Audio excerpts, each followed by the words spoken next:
Excellencies, ladies and gentlemen, it is an immense pleasure to be back in Baku, truly one of the most beautiful and welcoming cities of the world, and to be part of the 11th Global Forum of the Nizami Gencevi International Center.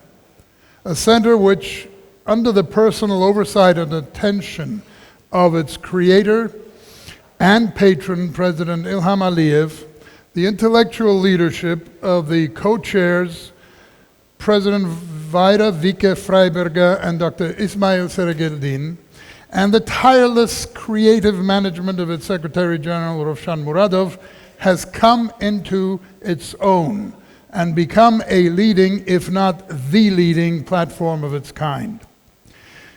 Its convening authority, unique intellectual weight, and international standing are increasing exponentially in step with the steady growth of the role and weight of Azerbaijan on the world stage.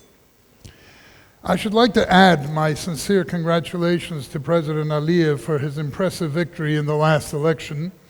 It is a historic new beginning for his ancient homeland that he has made whole again, and that is looking to the future with confidence, optimism, and new vigor. And bravo to the people of Azerbaijan for having the wisdom to make the right choice for their own country and their own future. This choice is all the more important since this future that we are all facing is fraught with an array of dangers, challenges, and risks on a global, regional, and local scale that are unprecedented in the way they're all coming together at once. All these factors point to a world that is badly fractured, or in the words of Secretary General Antonio Guterres, is broken. These challenges and dangers, as well as the opportunities, have been amply and expertly identified in the inspiring speech of President Aliyev this morning and the remarks of the eminent speakers in the opening session, setting the tone and serving as an excellent intellectual basis and a point of departure for our discussions during the next 3 days. There's no shortage in the public domain of strong views on the details of a given conflict, on the various tense situations in the world, of comments on selected events of the past 3 decades. Missing, however, is a robust intellectual debate on the strategic directions in which the current paradigm shift, and let's be honest, that's what we're living, should evolve. If you will, the day after view of the current various hot wars. There is a shortage of workable options as to what balanced, sustainable security arrangements could be considered that would be acceptable to all. This is critical in order to break the vicious cycle, 2-3 decade cycle of the 20th and early 21st centuries. Let's look for ourselves. The cataclysm of World War I, and to address it, we had the League of Nations. In 20 years, we had a bigger cataclysm, World War II, with the creation of the United Nations to save succeeding generations from the scourge of war. That organization immediately went into a 40-year Cold War. Now, the 1989 euphoria of the end of the Cold War and the signing of the Paris Charter, 1990 Paris Charter for a New Europe, and of the 1994 Budapest Memorandum, they all created a very uplifting situation, which some 20 years later brought us to the current landscape, which is pockmarked with over 50 vicious, savage conflicts. And these conflicts are involving dozens of countries already. This vicious circle needs to be broken, finally. The new agenda for peace proposed by Secretary General Guterres and the Summit of the Future are currently the best hope and comprehensive roadmaps. However, we need to come up with more options, and this is what I hope we'll be doing it here, and our panel being the first, but also bearing the title that fully coincides with the overall theme of the 11th Global Forum, has a particular responsibility in kicking off this discussion. We have an excellent lineup of speakers, as you can see on our panel, and that are well placed to provide this intellectual impetus.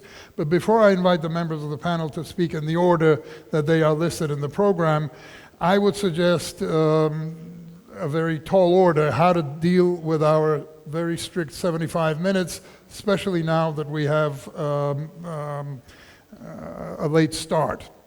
So if I could ask the panel members to speak up to 5 minutes, that would give us enough time to have a robust discussion at the end, and I love having a robust discussion in a panel.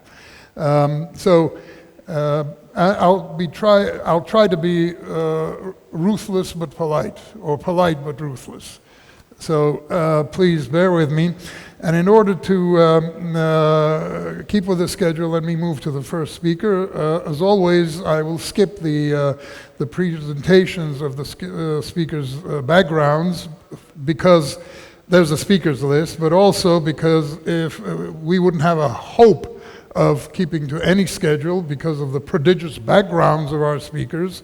And finally, I'd like to apply the saying, they need no introduction. So, Ms. Kerry Kennedy, President Robert F. Kennedy Human Rights Center, please lead us off. Sure, you can do that.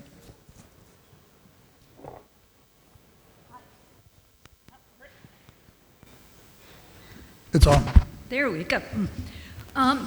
Well, thank you, David, for hosting us, and Byra, Ismail, Rovshan, and your amazing team. Thank you all for being here. I'd like to start my remarks today with a quote from Robert Kennedy. He said, "It is not enough to allow dissent. We must demand it, for there is much to dissent from. We dissent from the fact that millions are trapped in poverty while the nation grows rich. We dissent from the conditions and hatreds which deny a full life to our fellow citizens because of the color of their skin. We dissent from the monstrous absurdity of a world where nations stand poised to destroy one another and men must kill their fellow men. We dissent from the sight of humanity living in poverty, stricken by disease, threatened by hunger, and doomed to an early death after a life of unremitting labor. We dissent from cities which blunt our senses and turn the ordinary acts of daily life into a painful struggle. We dissent from the willful, heedless destruction of natural pleasure and beauty." He said those words in 1966, but in many ways his words mirror the challenges that we face today. We dissent from the destruction of our planet and extraction of natural resources drastically changing our climate. We dissent from the ravages of war that are currently impacting 1 of every 4 people on the planet. We dissent from the shameful impunity for war crimes. We dissent from the ongoing devastation of pandemics past, present, and those to come. We dissent from the rise in child labor that is stripping the dignity of future generations. We dissent from the persistence of sexual and gender-based violence in the lives of over 1/3 of women and 1/4 of men around the world. These are all human-made problems, and we can solve them. But we can only solve them if we work together with compassion. And we can only work together if we foster an environment that allows for the free exchange of ideas in our quest for the truth, in our quest for a more just and peaceful world, an environment where everyone is safe to share their opinions, safe for rigorous debate, whether in parliaments, in the streets, online, or even right here at this forum. But perhaps most of all, safe to change our opinions without losing face. At Robert F. Kennedy Human Rights, we work with human rights defenders, activists, protesters, journalists, and everyday citizens all around the globe who are using their voices to expose injustice and speak their truth to power at great personal risk. Unfortunately, all too often, their courage to speak out is met not with safety, not with curiosity, not with compassion, not with the openness to hear them out and dare say, I changed my mind, but they are too often met with fear by those in power. Whether fear of being wrong, or fear of losing face, or fear of losing power, or simply the fear of change. Sadly, the response is predictable: repression. That's why one of the greatest challenges to fixing our fractured world is the crackdown on civic space, the crackdown on the ability to state one's opinion or criticize one's government without fear of repercussion. Right now, almost a third of the world's population lives in a country with completely closed civic space. And just 2% of the world's population enjoys the full freedom to associate, demonstrate, and express dissent without significant constraints. This is down from 4% just 5 years ago. The Committee to Protect Journalists documented 320 cases of journalists behind bars in 2023. The number was the second highest ever recorded by CPJ since the census began in 1992. One report recently documented that over 200 protests disrupted by authorities across 85 countries last year. In at least 69, excessive force was used as a tactic to prevent people from fully exercising their right to peaceful assembly. In almost 40% of disrupted protests, authorities used both excessive force and arbitrary detention of protesters.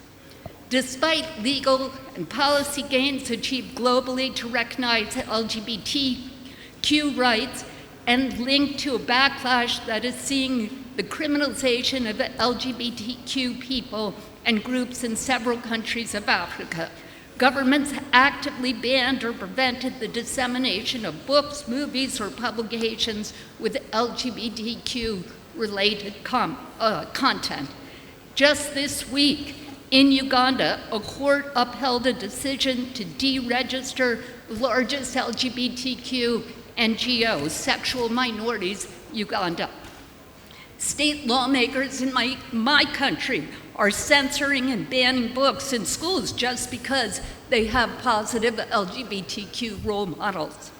Across the globe, governments target women for demanding an end to femicide. Governments imprison indigenous people for stopping extractive mining on their lands. Governments threaten opposition political figures for running for office. Governments torture protesters for demanding basic rights for their communities. Think of Mandela, Martin Luther King, Alexei Navalny, Jamal Khashoggi, and right now, right here, the great hero of Bangladesh, Muhammad Yunus.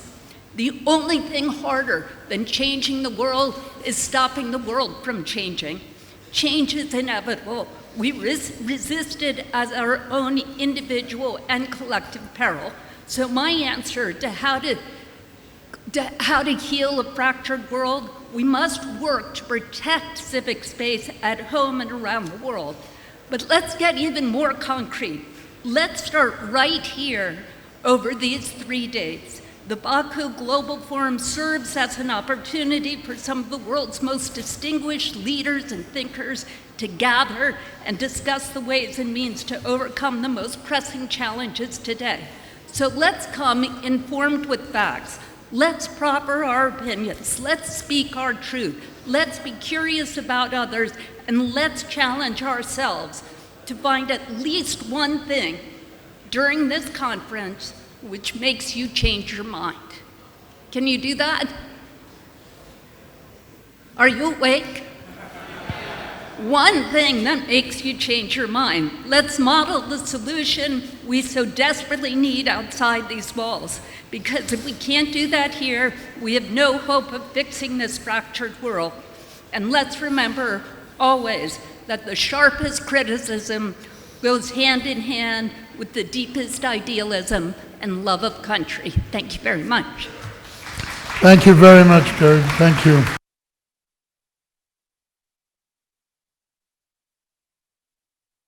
At least one workable takeaway. We may actually have some very useful things. Thank you very much. We went about 8 minutes, so this is for our next speakers to bear in mind, and I invite Ambassador Wu Hongbo, Special Representative of the Chinese Government for European Affairs, former United Nations Undersecretary General, and former Chinese Ambassador to Germany. You have the floor, sir. Thank you. Thank you very much, Mr. Moderator. Ladies and gentlemen, good morning. This is a really very heavy subject for discussion. Last year, we were discussing the challenges and the hopes of the world. Today, we are discussing how to restore fractured world. This reminds me the discussions in Munich, the Munich Security Forum. People are worried about the scenario of lose and lose. Why the world is become fractured? I think there are different interpretations, different understandings. I would like to, from my point of view, pick up 3 things. Number 1, that is the zero-sum games. Nowadays, we find instead of making the economic cake larger for more people to share, then we think that people are adopting the doctrine of I win, you lose. And they also try to block others' way forward. My president once said, by blowing out others' candles would not make you look brighter. By blocking others' way forward would not help you to travel faster. Second, decoupling. We have variations of de-risking or many others. The overextended concept of a political correctness and security is very, very harmful. When you think the garlics imported from China are posing national security threat in another country, you would know the concept has been overstretched. And also, when we try to say that we are engaged in the race, the front runners are being chased by latecomers. And the front runners, instead of thinking of running faster, they try and trickle down the latecomers. Better still, to cripple the person. So this is not a way forward. Thirdly is the group confrontations.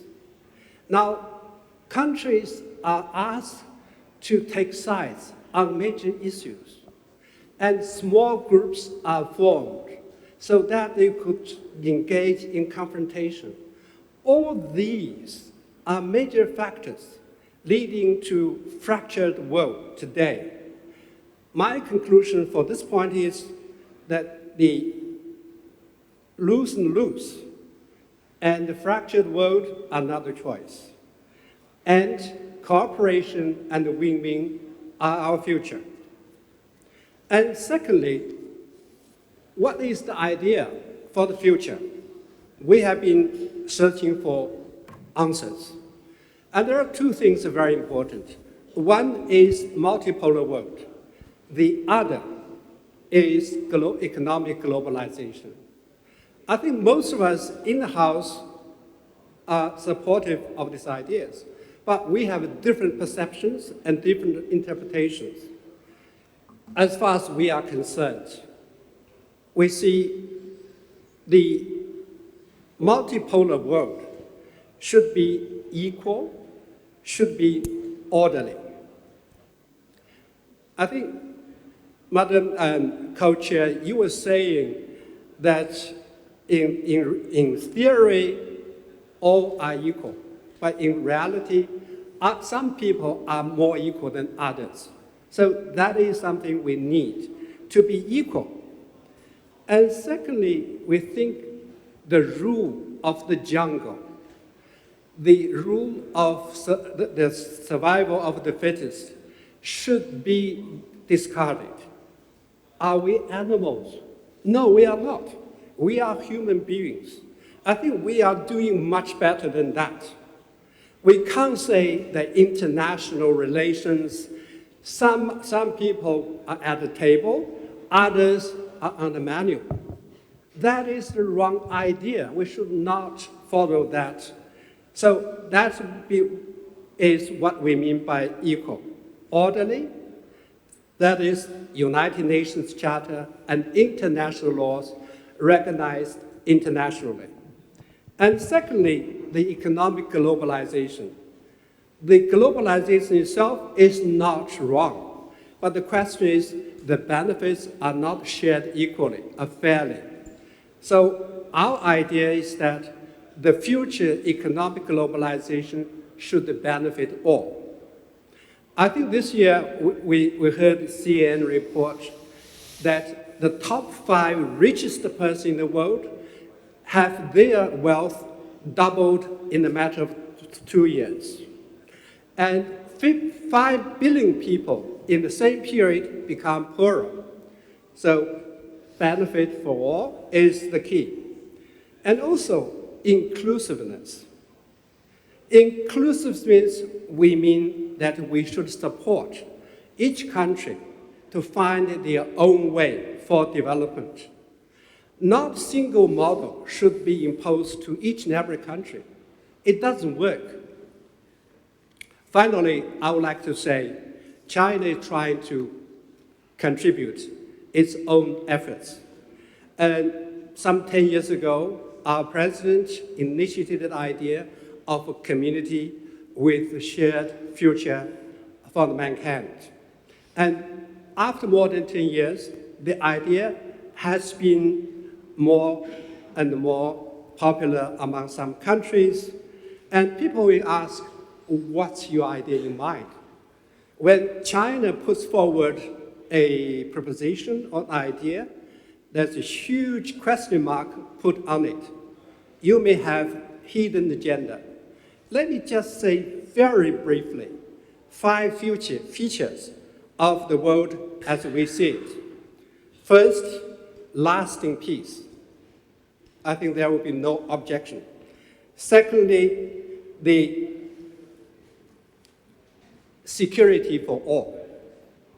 You know, some countries, they seek absolute security for themselves, which means others are not secure or safe. Thirdly, common prosperity.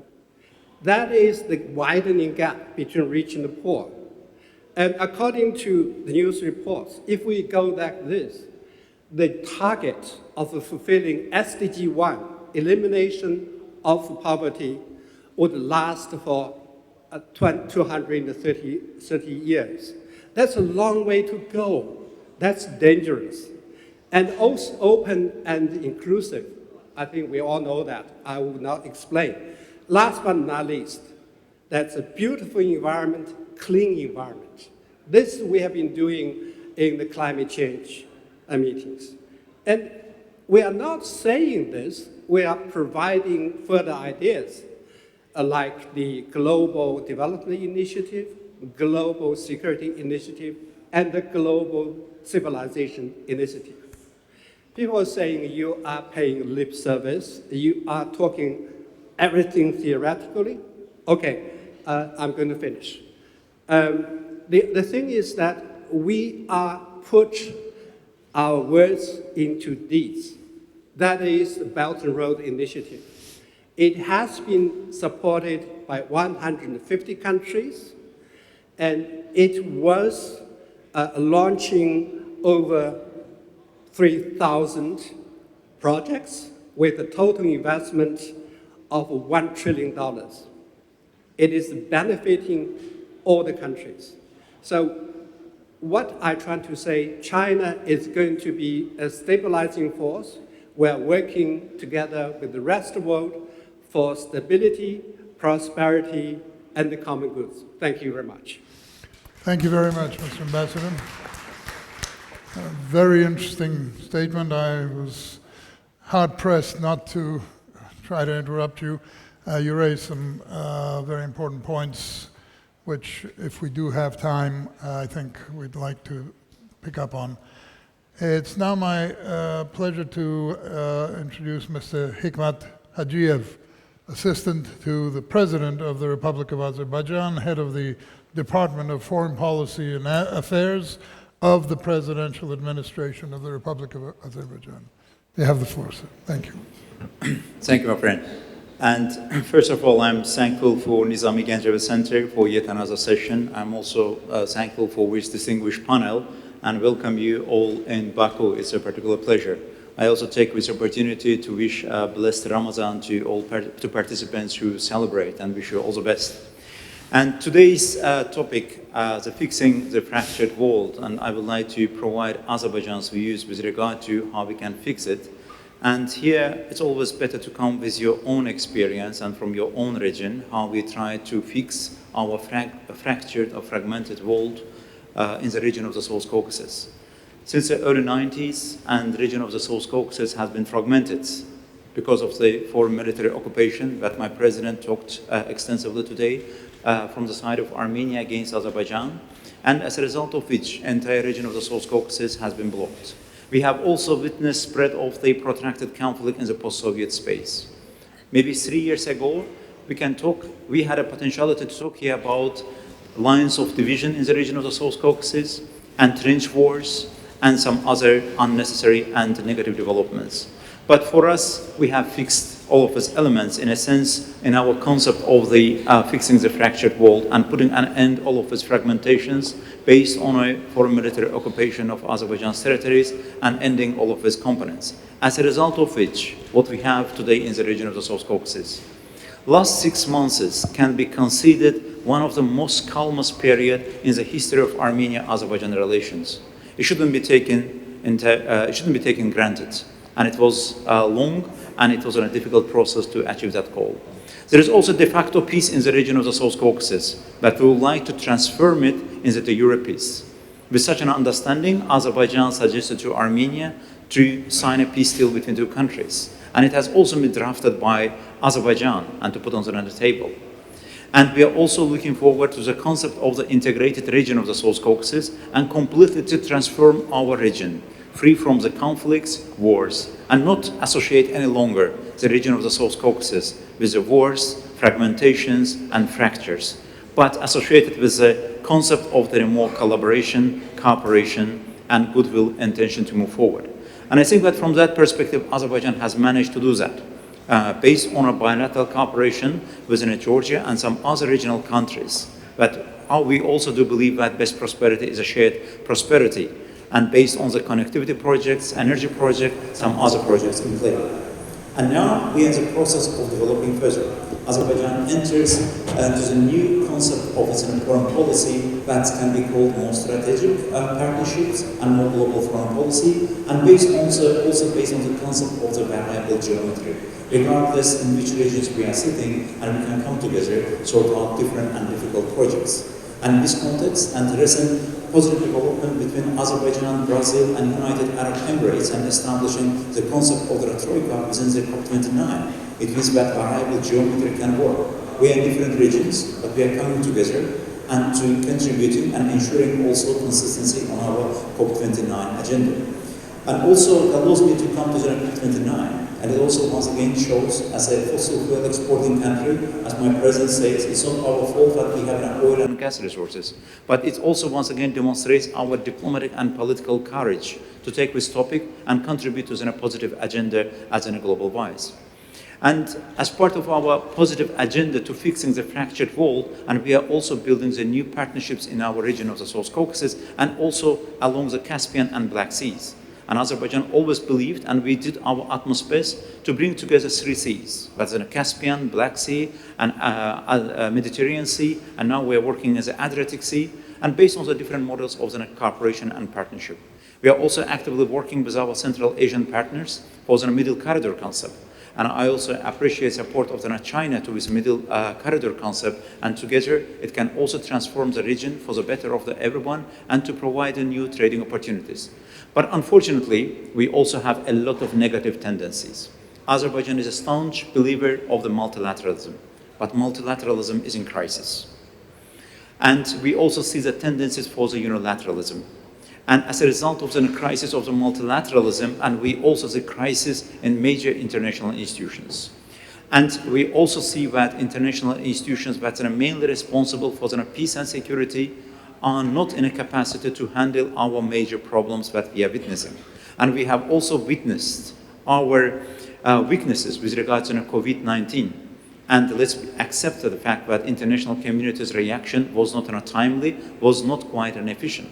And at that time, Azerbaijan, as a chairing a non-alignment movement, we come up with our own initiative within the non-alignment movement, and I'm thankful that the international community supported that. Far before the many countries, we initiated a special session of the United Nations. And we strongly believe to the multilateralism, and will continue to promote the concept of the multilateralism through different areas. But in the meantime, as I already mentioned, negative tendencies that we are seeing. We see the new wave of neocolonialism.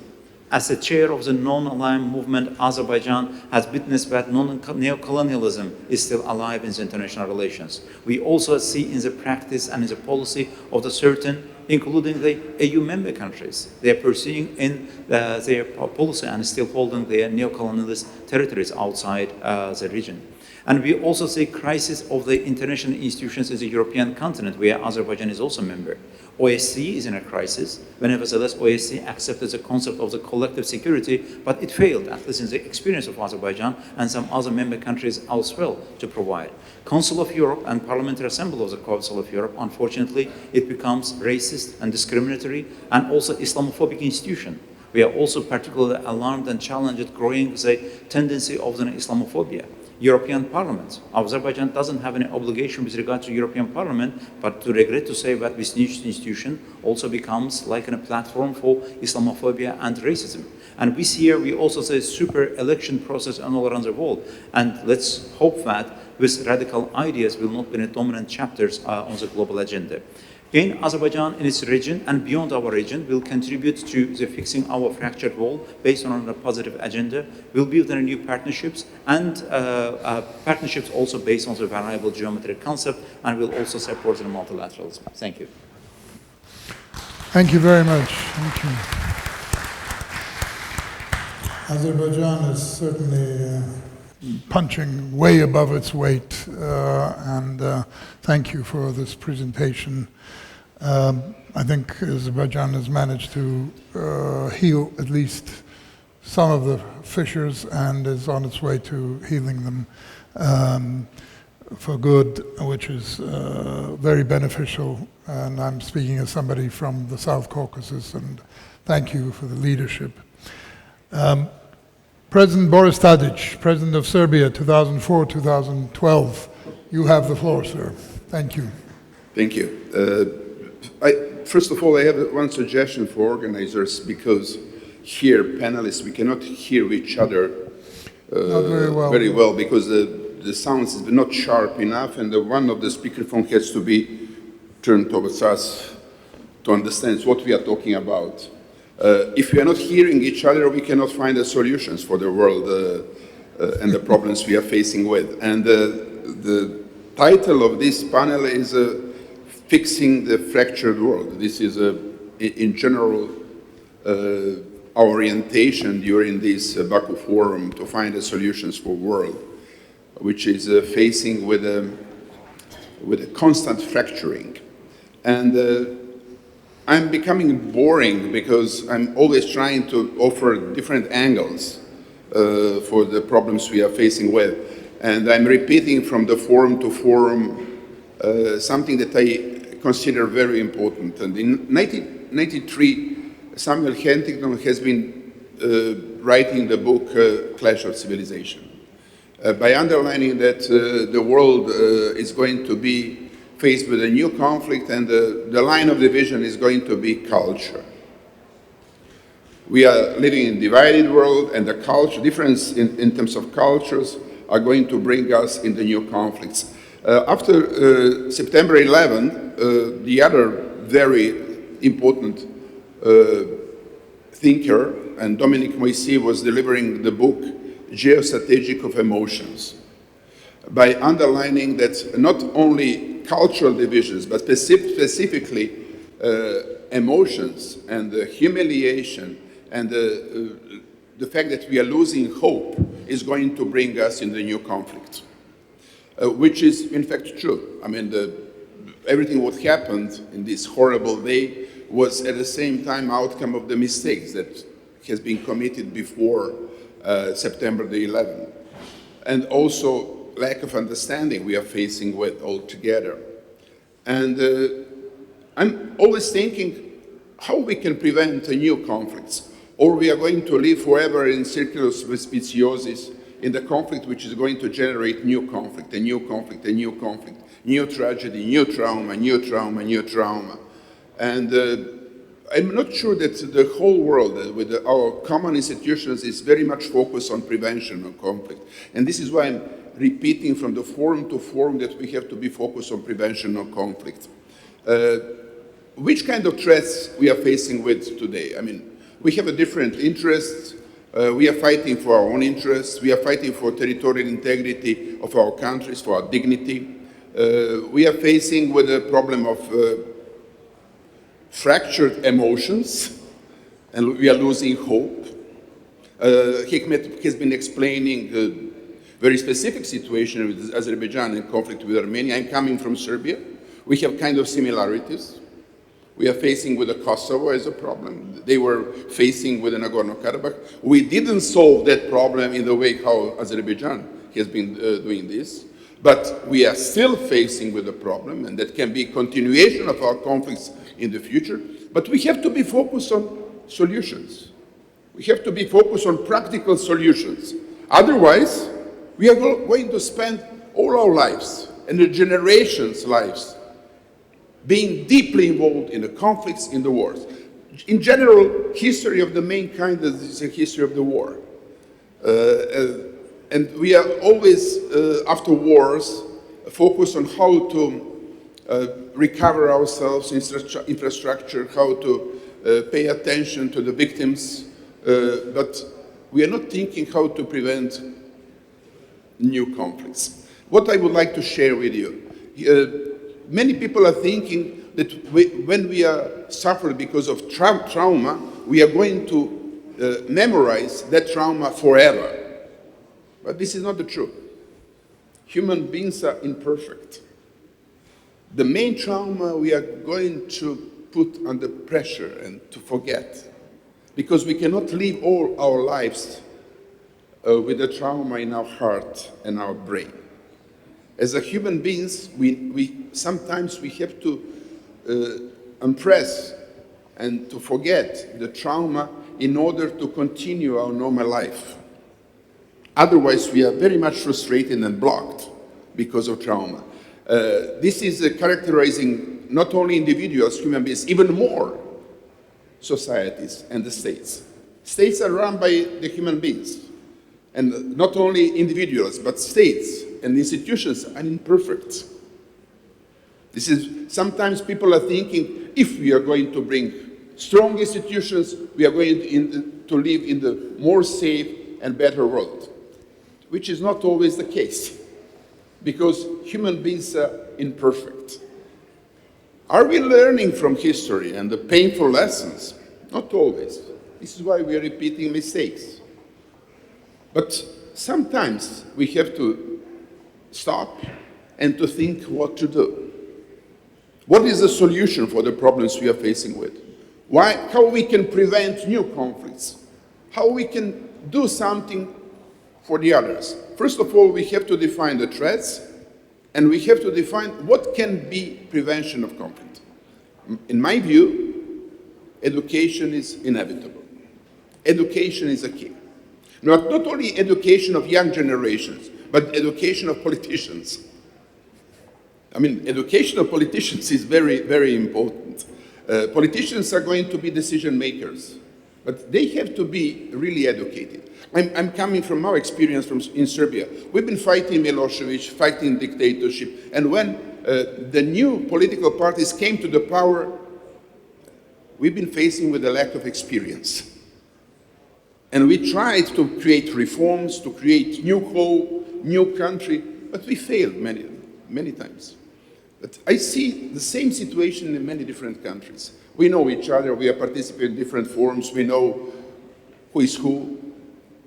We are facing with similar problems, different problems, but we have to educate also politicians in order to prevent new conflicts and new problems. We have to educate young generation of politicians.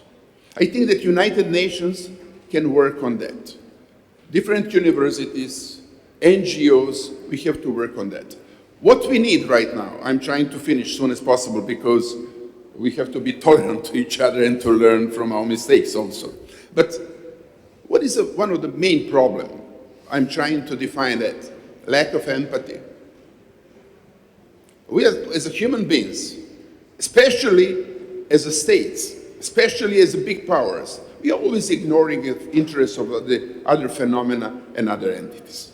We consider other entities that they have to follow us. I mean, I'm not talking on behalf of the big power. I'm from Serbia, a very small country. But I'm trying to understand how the leaders of the big power are behaving. They are starting to analyze the world from their perspective.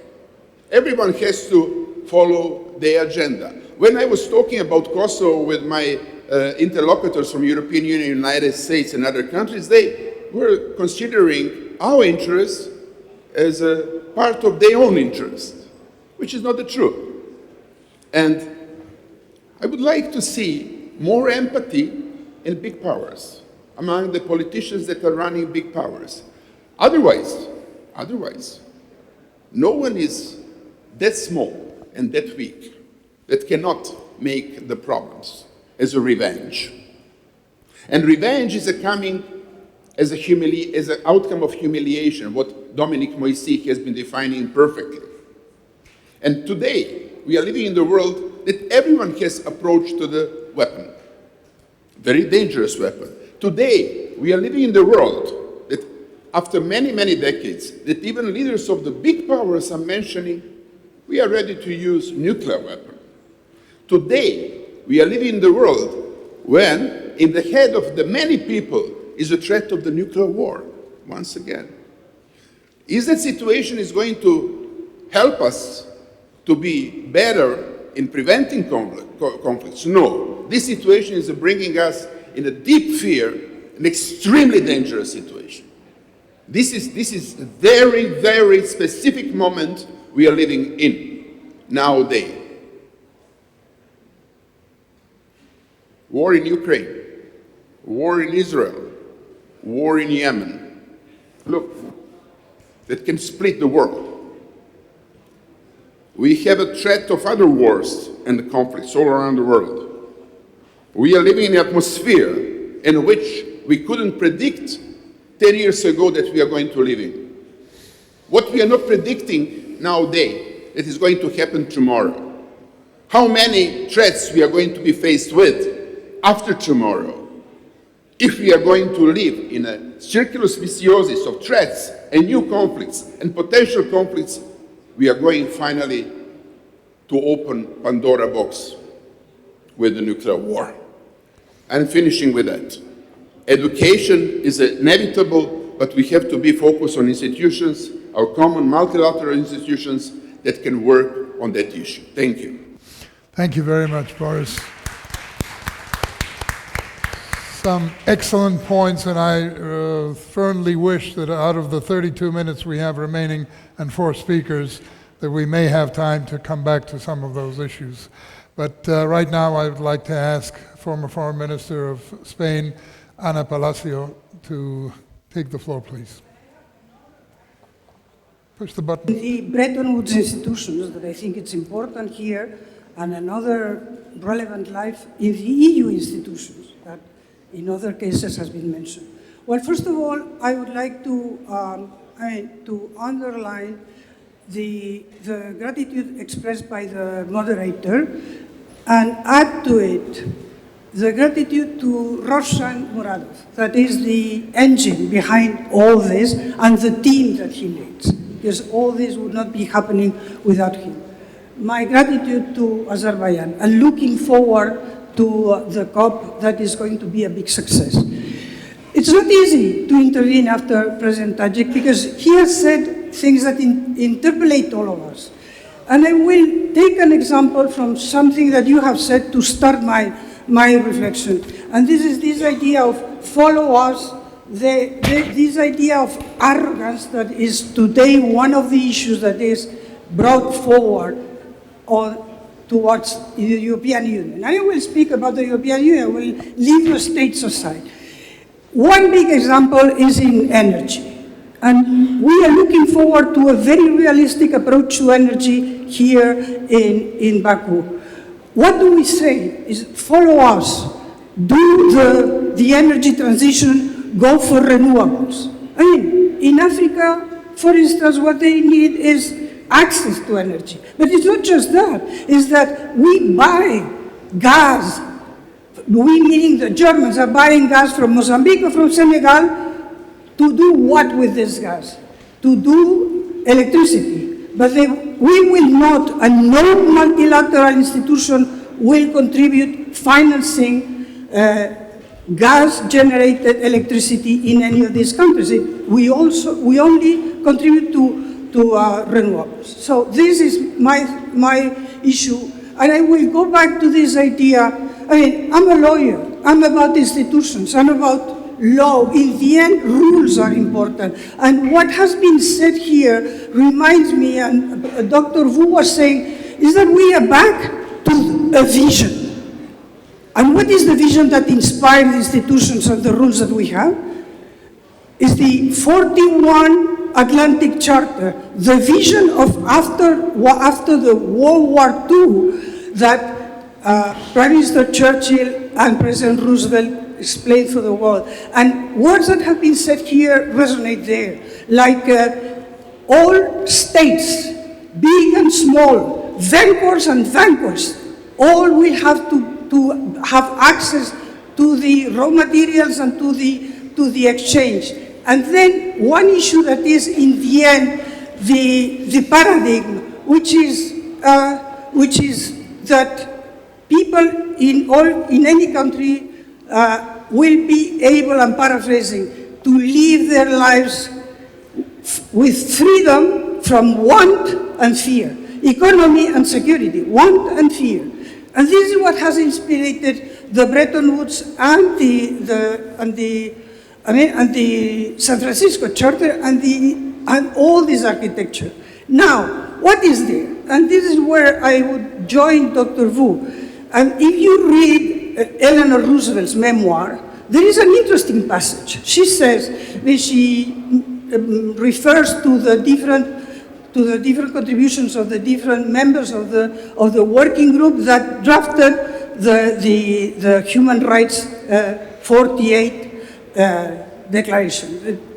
And what she says, there was Dr. Chan. Dr. Chan was the Chinese representative, of course, from the nationalist China in those days. Dr. Chan reminded us that we were missing Confucian philosophy, that we needed to incorporate elements of the Confucian philosophy. And I think that today we are confronted to this idea. I mean, I will stand by universals. I believe, and I think that these universals are there and are valid all over the world. But it's clear that the interpretation of freedom in a culture is not exactly the interpretation of freedom that we have. And I go back to this idea that there has been, together with this paradigm, the idea that you had to be politically following the West, so being more pluralistic, more open societies. Of course, today we see that this paradigm that was peace through prosperity, prosperity through exchange, you don't, I mean, the last economic crisis, they tell you that you don't have to follow the diktats of the governance of the West to go for prosperity, and this is especially true in China, but not just in China. So what I think is that today, we have to rethink the actors. And we have United States. Unfortunately, United States is the ambivalent creator, where you negotiate, you don't ratify. And this is the law of the sea. I mean, to start with, the Société des Nations. So we have the standard bearer of the European Union that we go to Africa saying, you have to do agricultural farming, ecological agricultural farming, which doesn't make sense. We are too ideological on these issues. We have then, of course, Russia, that is the official disruptor. China, smooth operator. You have taken all the advantages of the system, and you are there trying to bring other values, other concepts. And then, honestly, we have the potential reformers, the Indias, the Brazils, and this is what we have to bring into the fore, listen to them, organize with them, and just reform what we have. Because honestly, I think that this is not the best system at all. It's full of just shortcomings, but frankly, paraphrasing again Churchill, I would say that it's the best of the not good solutions. Thank you very much, Anna. Thank you. With each speaker, additional, absolutely crucial layers are added to our discussion. And this is what makes this panel very, very rich. His Excellency, Mr. Volkan Bozkır, former President of the United Nations General Assembly of its 75th session, and former Minister of European Affairs of the European Union Affairs of the Republic of Turkey. You have the floor, please. Thank you very much. In a world that seems increasingly divided, fixing the fractures in our society has never been more crucial. I've been attending many conferences and listening to panels or speaking in panels, but when we are defining what's the fracture, I think we are only concentrating on the topics which is, in a way, in the world public opinion, considered as a priority. Last year, we were all invasion of Ukraine by Russia. This year, Gaza is the main topic. But we forget to mention also the situation in Afghanistan, where Taliban conquered all the country, and we don't know what's going on there with the women's situation and freedoms and everything else. We are not talking about Sudan, we're not talking about Libya, Syria, Iraq, the Sahel, Yemen, and the narcotic lords capturing power in the Latin American countries, or post-COVID situations in the countries. So it is like we had an earthquake, and we're just looking at the waves on the ocean, and we don't think that the tsunami will hit us. And the fractured world actually is not ready for a tsunami after the earthquake. So what can we do about it? I think we must first define what the real causes which brought us to this very difficult situation in an unfractured world. We must speak about UN's role. UN is a very important institution. We don't have the luxury to replace it with any other institution. But when UN is very successful with its 200,000 personnel all around the world, UNICEF, UNESCO, UNIDO, I mean, all these institutions are working very hard and very successfully. But what we expect from the United Nations is politically intervening into political problems and to find solutions to that. And because of the Security Council's format, the UN is showing inability even to enter as a peacemaker into the problems, and it is losing its credibility because people need success stories, not paralyzed institutions, which the UN looks like. The reason behind it, I personally think, is the post-Second World War situation which formed the United Nations, which formed the IMF, which formed the World Bank, is actually a product of the winners of the war, and the US is one of the important elements in the winners of the war. And everything, most of the things which administer the world today is the United States leadership, dollar, and all these institutions, and the power in these institutions, including NATO, gives the United States important role, continued important role to play. But when the United States plays a role which shows us that they're going back to isolation and not caring about what's going on in the world, not taking directly part in solving the problems, and in addition, also not allowing the United Nations or NATO doing their work. I've seen in my presidency that the contributions to the budget of the United Nations was cut. NATO was considered to be a stepchild, and I think the United States doesn't have this luxury, and it must take its responsibility in the world they have created after the Second World War. So we're talking about 21st century problems, and we're trying to solve it with 20th century tools, which is absolutely not possible. So we're talking about the reform of the United Nations, Security Council reform. This will never happen, very frankly speaking, because when one country has a veto power, that one country will veto every solution found if it doesn't fit into the national interests of one country. So we must separate countries with a veto power, thinking with their national interests. If they continue to think and solve world problems while looking at their national interests, we will go nowhere. So if we evaluate the situation in Ukraine, the invasion of Russia, it's very dangerous because it is in a way an attempt to reconstitute the Soviet Union territories. And if we don't stop this, it might really enlarge into a map which we never want to see. If we look at the Gaza situation, it was a horrible terrorist attack, yes, but the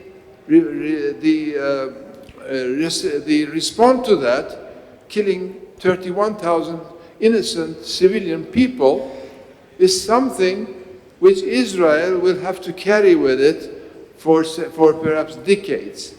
And this cannot be explained to the world public opinion anymore. And the problem here again is a terrorist organization, Hamas, is now elevated to a position where people think that Hamas is the entity which Palestinian problem can be solved. Hamas is not the part which should be negotiated to solve the Palestinian issue. The president of Palestine is ignored, and we're talking about Hamas and other countries and Israel. So this is the wrong result of what happened in Gaza. We must really avoid thinking about it. If we can't solve problems diplomatically, and if we do not prepare ourselves for coming problems, I think countries might look for unilateral solving of problems, which is also dangerous. We have seen what happened in the conflict between Azerbaijan and Armenia.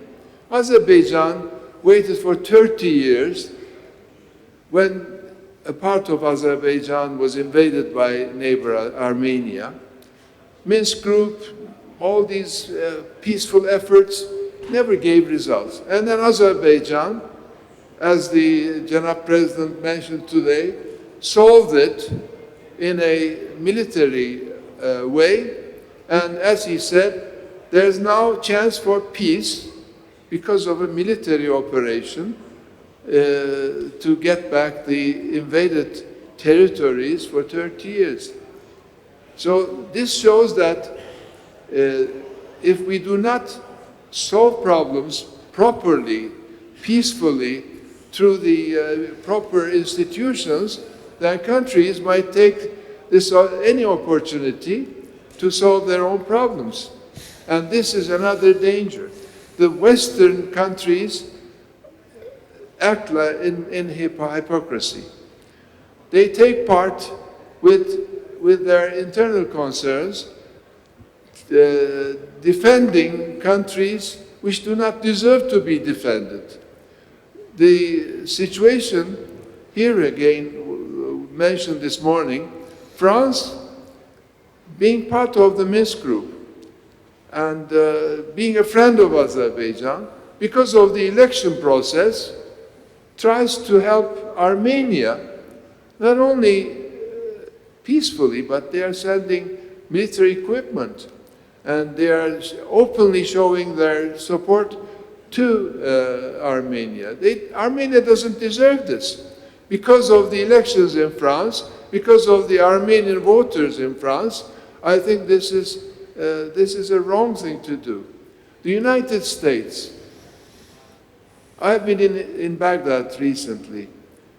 They left Iraq in turmoil, and Iraq is having difficulty to stand up on its foot. So Afghanistan, US left earlier than necessary, left Afghanistan to face its own fortune without having the capacity to do that. Sorry to jump in, Mr. Syria is another turmoil. Libya is another turmoil. So I think we must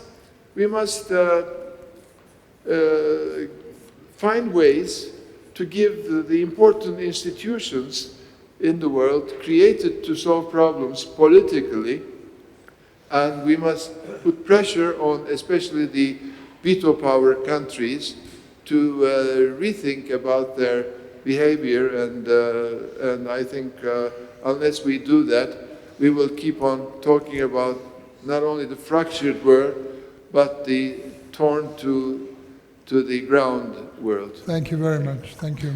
Thank you. Now, you've raised so many important issues in one statement, especially about the United Nations. It merits a whole separate panel, but we don't have, unfortunately, that luxury.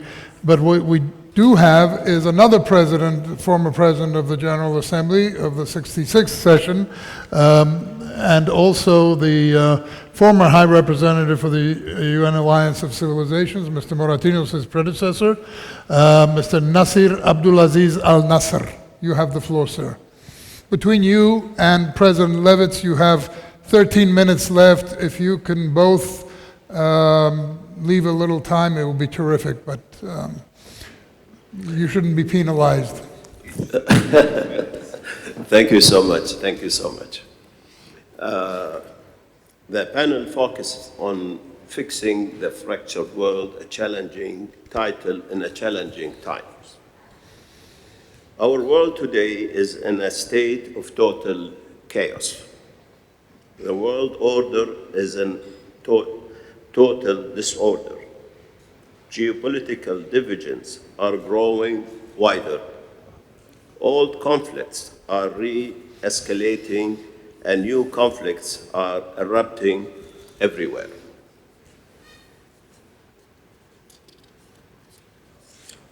Inequalities, xenophobia, and discrimination are dividing our societies, and an effective financial system and a declining planet Earth are threatening lives and livelihood. And most importantly, the two wars in Ukraine and in the Middle East, the loss of human lives, and the destruction they are still inflicting clearly shows the failure and importance of the UN Security Council. As an optimist, I believe that challenges also bring opportunities and hope for change. I also recognize that peace is a difficult choice. It takes a lot of courage, resilience, and leadership to choose peace over war. The ongoing Palestinian-Israeli conflict, the grave humanitarian situation in Gaza, clearly demonstrates the absence of moral values. Now, if I am to recommend ways to fix our fractured world, I would go back to the time when I was president of the 66th session of the UN General Assembly from September 2011 to September 2012. I chose the theme, the role of mediation in the settlement of disputes by peaceful means. Today, mediation, peaceful means, and dialogue continue to be key elements in preventing and resolving conflicts. History has shown that peaceful settlements, including those brokered through mediation efforts, provide the most cost-effective and long-lasting solution for disputes. In today's current situation, the need to find peaceful resolution to disputes has become more relevant and urgent than ever. It is my view that the General Assembly should, through its revitalization and reform, become more engaged and empowered on issues of mediation so that it can fulfill its role as the world's preeminent peacemaker. I am proud that my country, Qatar, continues to be one of the most prominent mediators. Considering the global challenges we are facing today, I dare say that the United Nations old model does not provide solutions that level with the complexity of these challenges. So we have to change the way we do business. The international community should demonstrate courage, wisdom, and tenacity to see creative and visionary solutions that we can work together to produce results, that we have learned the lessons of the past, and that when faced with those few who choose force and brutality, we choose peace, human rights, and democracy. In that context, the UN reform is another essential element. The UN is built on strong foundations, but this institution was designed in a post-World War II era. Today, our world is much more interdependent, complex, and fast-paced. The Security Council needs serious reform to its composition and working methods. Change is essential in the cycle of life to remain relevant and legitimate. To address the global economic and financial crisis, we need to improve global governance and finding innovative financing modalities to make global financial framework more inclusive, equitable, and just, so they can support governance and prioritizing social spending, sustainable development, and climate action essential to human rights. Last but not least, we need to restore our humanity, reset our moral values, and demonstrate leadership. Thank you. Thank you very much. Thank you. And last but not least, as you said, President Egils Levits, former president of Latvia, and it's up to you if you leave a couple of minutes or you don't, so please. Yeah. Thank you very much, dear colleagues. I think that in order to be able meaningfully to speak about fractured world, we should address all issues in appropriate framework. Global issues, regional issues, bilateral issues, and national issues.